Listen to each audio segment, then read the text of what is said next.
வாழிய செந்தமிழ், வாழ்க நற்றமிழர், வாழிய பாரதமணி திருநாடு. பாரதமணி திருநாடு நேயர்கள் அனைவருக்கும் வணக்கம். நாம் காஞ்சிமா முனிவரின் கனிமொழிகளை பார்த்து கொண்டிருக்கிறோம். அந்த வரிசையிலே இன்று 101வது பகுதியாக யௌவன சாகசம் என்ற தலைப்பிலே காஞ்சிமா முனிவர் அருளியுள்ள கனிமொழிகளை பார்ப்போம். அதாவது, இளைஞர்கள் தங்களை ஒழுங்குபடுத்தி கொள்ள வேண்டும்.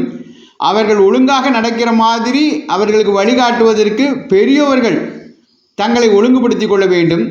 பெரியவர்கள் ஒழுங்காக இல்லாவிட்டாலும் கூட இளைஞர்கள் தங்களை நல்வழிப்படுத்தி கொண்டு சாகசம் புரிய வேண்டும் என்று காஞ்சிமா முனிவர் இந்த யௌவன சாகசம் என்ற தலைப்பிலே சொல்கிறார்.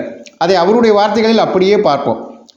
நிஜமான மனுஷியர்களாக நல்லபடி வளர்ச்சி பெறாமல் தாங்கள் வீணாக போய்விடக்கூடாது என்ற கவலை, தாபம், விசாரம் மட்டும் வாலிபர்களுக்கு இருந்துவிட்டால் போதும்.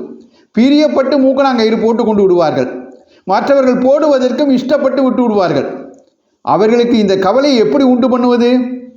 பெரியவர்கள் தான் விடாமல் பிரியத்துடனும் பொறுமையுடனும் எடுத்து சொல்லிக்கொண்டே இருக்க வேண்டும். அப்படி சொல்ல வேண்டுமானால் சொல்பவர்களும் கட்டுப்பாடான வாழ்க்கை நடத்துபவர்களாக இருக்க வேண்டும். இல்லாவிட்டால் அவளுடைய வாய் உபதேசத்திற்கு என்ன மதிப்பு இருக்கும்? அதற்கு யார் காது கொடுப்பார்கள்? அதுவும் ஜென்ரேஷன் கேப் என்று நன்றாகவே ஊறி போய்விட்ட இளந்தலைமுறைக்காரர்கள் கேட்பார்களா? அவர்களுக்காகவே கேப் தெரியாவிட்டாலும் இக்கால சிந்தனையாளர்களும் மனோதத்துவ ஆராய்ச்சியாளர்களும் நவநாகரிகர்களும் சொல்லிக் கொடுத்தாவது இப்படி ஒரு கேப்பை தெரிந்து கொண்டு விட்ட இளந்தலைமுறைக்காரர்கள் கேட்பார்களா?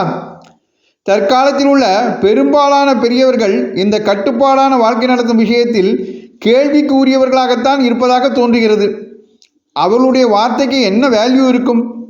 ஆகையினால் இளந்தலைமுறையினரை உத்தேசித்தாவது வயதான தலைமுறையினர் நன்னெறிகளில், நல்லொழுக்கங்கள் ஆகியவற்றில் கட்டுப்பட்டு வாழ ஆரம்பிக்க வேண்டும்.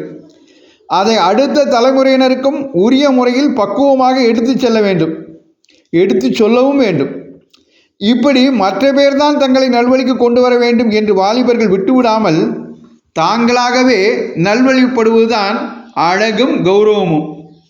பெரியவர்கள் இவர்களுக்கு உதாரணம் காட்டுவதற்கு பதில் இப்போதுள்ள ஸ்திதியில் இவர்களே பெரியவர்களுக்கு உதாரணம் காட்டும்படி தங்களை உசுப்பி எழுப்பி கொண்டால் அதுதான் யௌவன சாகசங்களில் ரொம்பவும் விசேஷமான கிரெடிபிளான சாகசமாக இருக்கும் என்று காஞ்சிமா முனிவர் இளைஞர்கள் பெரியவர்கள் தங்களை நல்வழிப்படுத்தினாலும் சரி, அப்படி பெரியவர்கள் நல்வழிப்படுத்துகின்ற அளவுக்கு நடந்து கொள்ளாவிட்டாலும் சரி, தாங்கள் நல்வழியில் சென்று சாகசம் புரிய வேண்டும் என்று கேட்டுக்கொள்கிறார்.